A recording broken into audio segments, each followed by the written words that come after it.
Hello and welcome back to the Essex Allotment farm. My name is Alex.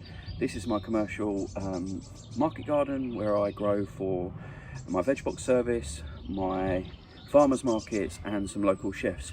You'll have just seen that I picked up a old knackered refrigeration unit, which I'm not going to try and return into a refrigeration unit because I just haven't got the capability to do that. But what I can do is spruce that up and use it for extra storage, insulated and waterproof storage here on the farm.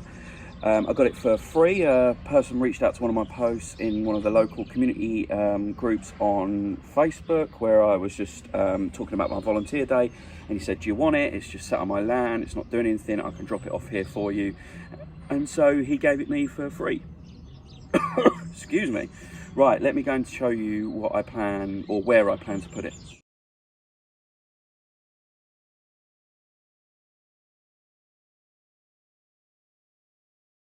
So I'm up here in the adjacent field, just up this little hill. Here, you can see there's my compost heap that's under the tree, and my bed's at the very far end. And this is where I'm going to have that unit dropped off. I've got some space up here, some of this field space up here. To use long term, might be a possibility for 2 commercial polytunnels up here, but we shall wait and see for that. For the time being, the storage unit's going to go somewhere like this, so I can store sort of tools that I don't use quite so often, like the lawnmower for the grass. You know, I've only got to get it down every so often. Strimmers, that kind of thing. I'll put a nice big lock on it and it'll be nice and safe. I mean, everywhere around here is CCTV'd up to the max anyway, because it's on a big industrial farm. So I'm going to go, yeah, the farmers are going to bring it up here for me. And then that means, if I show you, I can just come and grab a tool. I'll move this thing out the way. So this is cut some of these trees back, just to make this a little bit more accessible. Let me duck and come down here. And then we're right on the farm anyway, just up the very far end. Just over there, that far side, is where I've done my first bed of potatoes, which I'll show you in a little while. So yeah, that's what I plan to do with that unit. Just use it for additional storage. It was free, so I wasn't going to turn it down. It's not going to be an eyesore on the actual farm where it's a bit scrappy and a bit old, even though I'm going to clean it up a little bit. So it'll be the other side of this massive hedge behind me, out the way. So it still looks pretty down here, which is important to me, and important to my landlord. And then, yeah, but close enough to the farm for me to use it for tools that I don't use quite so often. Would you look at that view from Monday morning, by the way? Not bad, is it? That's my place of work. Very lucky, very, very lucky. You might have noticed that I look at offset on the camera every so often. That's because I'm watching myself on the screen, because I'm that shallow. I like to look at myself whilst I talk, but that's all going to change because this is the last vlog that I'll do on this with this equipment. So I treated myself with some of the cash that I get, cash money that I get from you guys watching these videos. I get ad revenue, as you probably are aware, and you know, that's just been sat in an account, not doing much, and it's got up to a point where I can afford to buy some better equipment, and or at the very least a microphone. So there's no win today, and I'm not moaning about it, but hopefully that means I'll stop looking at myself, which means I look off camera and look at you. And that awkwardness of me not quite looking into your eyes when I whisper those sweet nothings disappears, and the whole experience is a bit better for you lot. Which is why we're wandering back. I was very lucky to get invited to, I can't walk and talk, why am I thinking? I was very lucky to get invited to Garden Media Guild this week in London, and I met Jessie, Plot 37. I'm sure you're familiar with her channel. She sent most of you over to me, to be fair, so thank you for that. And a few others, Drag Queen Gardener, Mother Cooker Gardener, some people from the BBC, X, Y and Z. So I'll shove a couple of pictures up. We had a few drinks as well. Good to catch up with everyone. So yeah, that's what I've been up to back into last week. that sounded like I was just showing off. There's nothing to show off about to start off with, but there was a reason I was telling you, and that's the reason that there was only one vlog last week and you've had to wait almost a week for me to get another one out. But here I am, I'm back. As I said, I'd stick to it this time. Right, that's enough waffling anyway. Let me show you what's happening on the farm, what I've been up to back in the last week, and what's sort of shot up. So let's get cracking. So as we walk through the gate, first bed we've got here is broad beans. These are the overwinter broad beans. It looks scrappy as hell. They're tall enough now that the pigeons are leaving them alone and they are recovering. They're putting on some nice top growth. Let me show you, the tops are looking nice and healthy, even if the bottoms do look a bit sort of scrappy. So they're shooting on now. The only concern I've got is they're not very big at the moment and they're starting to put on flowers. So that's either because the weather's warmed up quite a bit, the daylight's got a bit longer, or they're panicking. However, I would like them to be a little bit bigger before they start flowering, but hey ho, I can't be picky. This lettuce here is done. Under here we've got carrots, spring onions and spinach sown under these two beds here. These were sown about 2 weeks ago and there's no sign of germination. I think I might have shot the gun a little bit early, but we'll put the seeds in, we'll leave the seeds there anyway, and as it warms up this week, we will probably get some germination.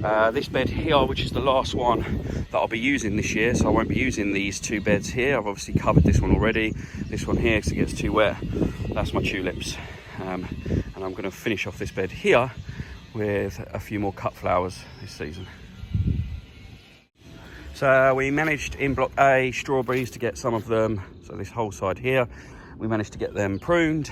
They're looking a lot healthier. I've still got quite a bit of work left to do on these, but that's a good start. This chard is bolted, and I've just cut it down and that'll be coming out soon as well. And that's pretty much it on block A. Obviously you've got compost for any newbies. Compost is now all in this area down here, as opposed to back by the shed, which is where it used to be. So yeah, that's block A done. Block B strawberries are looking pretty rough. Again, they need that TLC. I'm working my way up. It's just a job that I keep putting off because, well, frankly, it's just rubbish. And then in block B, the only thing that's really going on at the block B at the moment is the garlic. So I'm taking you through this, and you might think, oh, this looks really bare compared to someone like Charles Dowding or Steve's Seaside Allotment, or maybe even your allotments at home. But hold on. But I'm going for a veg box service that doesn't start until the end of May, last week in May. So I almost get a chance to reset over winter. This year will be a little bit different. This is season 2, coming up into season 2 on this piece of land, and I will attempt, when now the infrastructure is getting in place, to grow more over winter. However, this season I didn't. I just had a big grand reset, hence the reason a lot of the beds are looking particularly bare. A lot of the beds have had a lot of work done to them. We've had this, yeah, like I said, a grand reset, and now the beds are starting to come into cycle again. And hopefully at the end of this season, a lot of them more of them will stay in cycle with overwinter veg. Whereas this year, when my veg box season stopped and my farmers markets cut right down for overwinter, we went for a bit of a grand reset. So yeah, back to these two beds of garlic. They're looking pretty good. We've got a different variety here, obviously, and planted later, which is why they're greener, shorter and stockier. These are going through this little cycle that they tend to do every year for me, and that is they shoot up and they look like the ones on the right, which are nice green, bright green, lovely healthy garlic plants. And then where they've overwintered, they start to go a little bit yellow on the outer leaves and then put in brand new. So look, that's where they start to go a little bit yellow on the end leaves, and I panic every year, but they're absolutely fine. And then they've got this brand new healthy growth going through the centre. So again, a bit like my farm, they seem to go through a grand reset. Now block C has got absolutely nothing in it whatsoever at the moment, other than some strawberries that need attention up the top here. The beds are pretty well prepped, and the only thing that I sowed literally 2 days ago was half a bed of radish in this bed here, direct sown in the Yang Cedar. This will predominantly be my tomato area. where I want them on the farm. So I'm just putting some quick crops in these beds to see how they get on. And then we come up to block D, which is where most of the action is. Oh, I've actually missed something. Back next to the garlic in block B. They're not up yet, but there's 2 beds of, well, they're just like this big. 2 beds of onions in that block down there as well. And what has reminded me is, in block D, we've got a bed of onions here, which if I can zoom in manually, obviously, you can see it's just started to sprout. They're the same as the ones over by the garlic. We've got Aqua Dulce, which you recommended, a brand new planting of Aqua Dulce broad beans here, so that'll be my second prep, and these are looking a lot healthier. And Taunton Dean kale here, which is great. And then in the last video, you'll know that I seeded these 3 beds with Chinese sprouting broccoli. No, sorry, scrap that completely. Asian greens, lettuce mix, and rocket in these 3 beds here. What I've done since is sowed this bed here, which is the 4th one along there, with turnips. And we're waiting for any signs of germination. The bed prep in block E and F is still ongoing, but you can see they're starting to take shape. You can see that they've had a bit of compost in them. And then down here, which will be my next video, I've planted my first bed of potatoes, Charlotte potatoes, which are second earlies, and I'll be doing a video based on one that Liz Zorab did in the week around different mulches and different things that you can grow your potatoes in. And I mean, if you're familiar with my channel, you'll know there's a material that I get absolutely shed loads of, that I've got almost an unlimited amount of resource that could be good for growing potatoes in. So watch this space for that. I'll just give you a quick update with the compost because I've been having a look at it today. So the spinners I've been using, again, there's videos on those for making quick compost. 22 to 25 day compost are going okay. They're at about 40 degrees at the moment, which is good. These, which were my first attempt at just filling with rabbit manure, bedding and coffee grounds, are not fired up at all. They probably need turning. Been out and in the elements for quite a while, so probably quite wet as well, but they're only showing at about 30. But the winner of the compost system at the moment is this brand new thing that I've done over here, which I'll just talk you through now. Right, so I've decided to come outside the fence. It's the ones we were just talking about here, and the spinners, one here, one a bit further up, to save me lugging it up and down, up and down, up and down. But yes, in the week I created this, which is about 2.5 meters wide. You can fit about 4 or 5 weeks worth of delivery of my rabbit manure in this space here.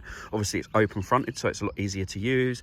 I've just lined it with some really, really fine mesh that I had spare. It's on the ground, there's nothing at the bottom of it, and I've just piled it up.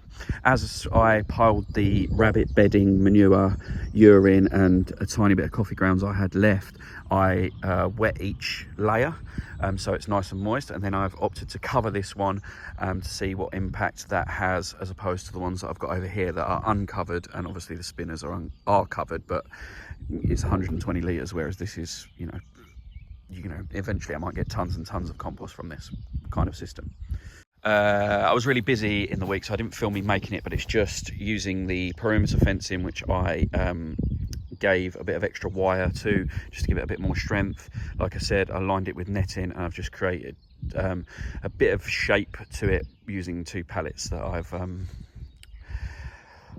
stood up and attached to the fencing posts. Anyway, underneath it, it's going really, really well. I had a look before I started filming this, and it's why I'm showing you this early on. It's been in there a week. If I pull this back and show you using the old trusty thermometer, this stuff has only been there about 7 days. And as you can see, we're only, what, a foot into it, depth-wise. That's how big, deep the thermometer goes. But it is fired right up, and I think you can probably see on the screen how much steam is coming off of it. I'll just cover that back up, and then I'll show you the other positive from it, which is spotted over at the other end here, which is full of microbial life because we've got mycelium and mushrooms growing in it. So yeah, all in all, this is the winner of the compost competition so far. A week in, it's fired right up to the hottest I've had any of my compost so far, including the stuff that's in the spinners. So yeah, I'm going to probably end up creating 2 or 3 of these bays, bigger bays here next to it. Once I use the stuff that's in here, those pallets will come out and we'll have bays going across the first maybe, I don't know, 15-20 metres of fencing. And I can use this as the composting system on a much larger scale, and it'll be easier because they're open front to turn them into the adjacent ones, add new material to it, etc, etc. So I'm changing my mind again when it comes to composting, but I'm really enjoying trying these new systems. And as I said many vlogs ago, I'm taking composting way more seriously this year. It'd be stupid for me to turn down this free resource that I'm helping recycle, making sure it doesn't go into landfill, and it's adding bundles and bundles of nutrients and goodness to my ground. So yeah, I'd be stupid not to take it seriously this year. So in the communal area, we've got mint starting to reappear. Well, so I've cut it all back, but we've got mint starting to reappear in some of these herb beds. We've done a weeding job on the chives, parsley, sage. If you remember these from a previous vlog, these are a new variety. I'll put it up on the screen because I can't remember off the top of my head. A new variety of garlic that I'm trying, just a couple of bulbs, see if I like them, see if they grow well. If I do like them, they'll be added to the lineup in the beds for next year. Got lavender and the sage that you'll have seen me plant. Again, we've got some crates of tulips here to go with the ones that are in the bed. And then the most exciting part of the communal area, oh, just before I do that, check this out. I emptied this 2 days ago. So we've had 2 centimetres, nearly an inch of rain in 48 hours, which is interesting. But yeah, sorry, back to this. The older split crowns of rhubarb are doing fantastic, and I've just sort of weeded slash freshened up these beds where we can see that the new rhubarb crowns that I planted a few vlogs ago are really starting to jump into action. So again, some movement in the very early stages of spring. Right, I've got to crack on with some bits. Hope you enjoyed that quick whip round, that quick vlog. Very rough and ready, like mine always are. Potato one coming up for some more detail around the potatoes.